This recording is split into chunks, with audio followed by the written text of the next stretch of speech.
Je vais continuer à vous parler de Nostradamus, un certain nombre de découvertes, de recherches, de réflexions qui me sont venues récemment. Je vous rappelle que nous avons une revue qui s'appelle maintenant la revue Astro-Prophétique et qui se trouve donc sur le formule blogueur, des revues astro-prophétiques. Vous avez mes derniers travaux et même les relativement plus anciens sur Nostradamus, et pas que sur ce sujet. Et puis nous avons également sur Facebook un groupe qui s'appelle Nostradamus Recherche. Nostradamus Recherche, auquel vous pouvez vous inscrire. Alors, je voudrais revenir sur un point qui a certainement turlupiné un certain nombre de chercheurs qui ont commencé à découvrir l'œuvre de Nostradamus, enfin celle qu'on lui attribue en l'occurrence. À savoir pourquoi est-ce que ça aurait commencé, une question d'ailleurs que ne se pose pas Pierre Brindamour dans son ouvrage paru en 96, il y a donc 20 ans, Les premières centuries et prophéties, chez Drose. Question que ne se pose pas Brindamour, à savoir, est-ce qu'on a vraiment pu commencer une première édition avec 353 quatrains? Il y a beaucoup d'éléments qui vont à l'encontre de cette idée. Premièrement, parce que ça n'a pas de sens quand on a un projet de commencer ainsi. Et nous avons d'ailleurs l'exemple de la 7e centurie, qui est une addition à une édition à 6 centuries, tout comme la 4e centurie est certainement une addition à une première édition à 300 quatrains. C'est-à-dire que l'édition Macébonhomme est loin d'être la première qui soit parue, même si c'est celle qui a été conservée, ce qui est un autre problème. De toute façon, elle n'est non seulement pas la première qui soit parue dans les années 1550, puisqu'à mon avis, elle n'est pas parue du tout, mais même dans les années 1580, ce n'est pas non plus la première de la série des centuries qui a été engagée et dont nous avons les premières éditions parvenues dans les années 1588-89, mais qui sont déjà des éditions tardives.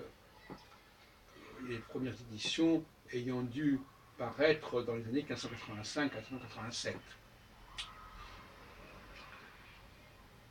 D'autre part, notre ami Guinard a fait un travail sur les rapports entre la préface à César et les prophéties du seigneur du pavillon, les Lauris, de 1556. Et dans un article qu'on peut trouver facilement sur Internet, il met en parallèle le texte de la préface à César et le texte des prophéties de 1556. Et ce parallèle est assez édifiant, contrairement à ce qu'il croit, et ne va pas du tout dans son sens. Car si effectivement il y a des ressemblances entre les deux séries, il y a aussi des dissonances. Une des plus frappantes, c'est celle où, lorsque Couillard, lui, dit « dans mon débile cerveau », et dans la préface à César, on trouve dans ton débile cerveau, c'est-à-dire ton débile, toi, César, un enfant qui vient de naître. Alors, ça paraît comme ça, passé quand on n'a que le texte de la préface à César sous les yeux, mais quand on voit le texte de Couillard, on s'aperçoit qu'il a probablement eu accès à une édition plus correcte de la préface à César. Et elle est d'autant plus correcte qu'à mon avis, c'est la première édition qui n'ouvrait pas sur des centuries, mais qui ouvrait sur un autre texte, comme la prophétie l'épître à Henri II n'ouvrait pas sur les centuries du deuxième volet, mais sur un autre texte, à savoir les présages merveilleux pour 1557. Donc nous avons là un témoignage d'une édition première de la préface à César, dont on rend compte du pavillon dans ses prophéties, et qui n'est pas, non seulement qui n'est pas celle de la préface à César telle que nous la connaissons, mais qui ne prouve absolument pas que cette préface à César ouvrait des centuries. Et ça, c'est M. Guinard saute évidemment sur la conclusion que, puisqu'on parle de la préface à César, on parle forcément des centuries. Or, il n'en dit mot, pas plus qu'en 1560, lorsque Couillard publie les contre-prophéties, etc., eh bien, il parle des quatrains liés à la mort du roi Henri II, qui vient de mourir l'année précédente, et il ne parle absolument pas des quatrains de Nostradamus, ni notamment du fameux quatrain qui aurait annoncé la mort du roi. Alors, voilà ce que je voulais vous dire déjà dans un premier temps, à savoir qu'il y a tout un problème concernant la façon dont on a fabriqué les premières éditions des Centuries. On les a fabriquées probablement sur la base de 300, et on a récupéré une ancienne préface à César, préface ou autrement, épître à César, qui est née en fin 1553, et qui probablement est parue à peu près à cette date-là, c'est-à-dire dans les années qui ont suivi sa naissance, bien qu'on connaisse plusieurs dates pour la préface à César, celle de 1555, il y a même plusieurs mois, et puis celle de 1557, qui est peut-être plus vraie au niveau des premières éditions sous la Ligue.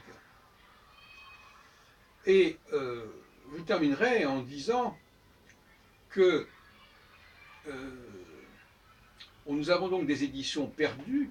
L'édition de 1500, l'édition à 6 centuries, nous ne l'avons pas conservée, mais elle est évidente, puisque on voit bien que la 7e centurie est une addition, puisque dans les textes parisiens des prophéties de Nostradamus parus en 1580-89, on nous dit bien ajouter de 39 articles à la dernière centurie. Donc ça renvoie bien à la centurie, à un ensemble de 6 centuries. Mais effectivement, concernant la 4e centurie, on n'a pas la trace de cette marque d'addition. Et à mon avis, ça c'est un trucage. Enfin, c'est un trucage. Et je terminerai en disant que plus une édition est parfaite, plus elle est suspecte.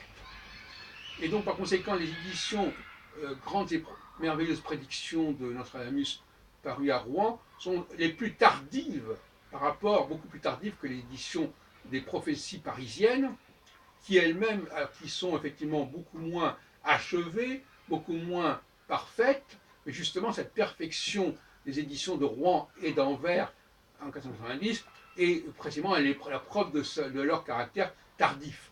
Et c'est précisément à partir de ces éditions tardives que l'on aura fabriqué les fausses éditions de 1555-1557, et la preuve en étant que la coquille concernant la formule dont il en y a qui figure dans les éditions de Rouen se retrouve dans l'édition de 1557.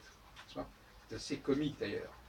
Donc finalement, ce point n'a pas été corrigé.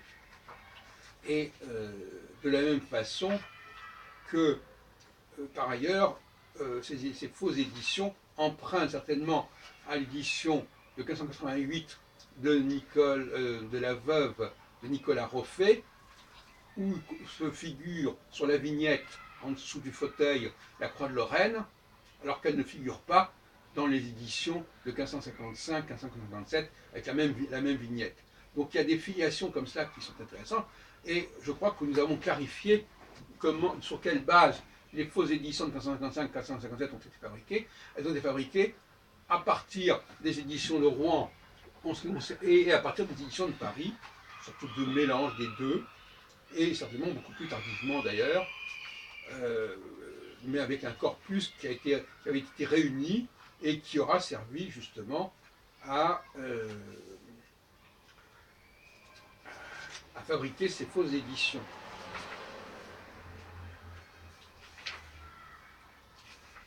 Si on prend par exemple l'édition de 1590 en vers, les grandes et merveilleuses prédictions de Michel Nostradamus, dont il en y a 300 qui n'ont encore jamais été imprimées. Voilà. Eh bien, cette espèce de dont il en y a, on le retrouve en 1557, dans l'édition Antoine du Rhône. Et ça, c'est le rédhibitoire, il me semble. Évidemment, certains diront, mais c'est l'inverse qui s'est produit, c'est l'édition de Rouen qui se sont inspirées des éditions de 1557. On peut jouer à ce petit jeu très longtemps. Et voilà, donc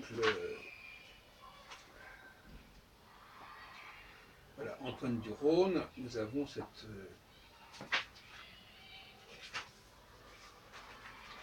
cette même bévue, les prophéties de Michel-Saint-Amus, dont il en y a 300 qui n'ont encore jamais été imprimées.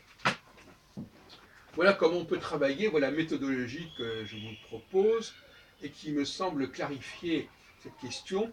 Je rappelle que la vignette qui figure sur les fausses éditions de 1555-1557 a été empruntée par la veuve Nicolas Roffé en 1588 à une fausse édition de l'almanach de Nostradamus chez Barberegno dans les années 1560-61. Et donc finalement, il y a un certain circuit, fausse édition piratée de 1560-61 chez Barberegno.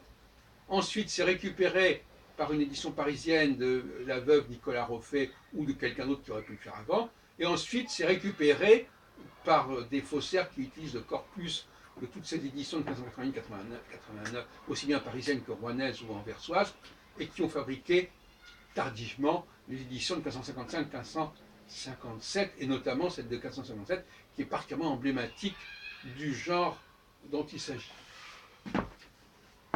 c'est-à-dire des contrefaçons.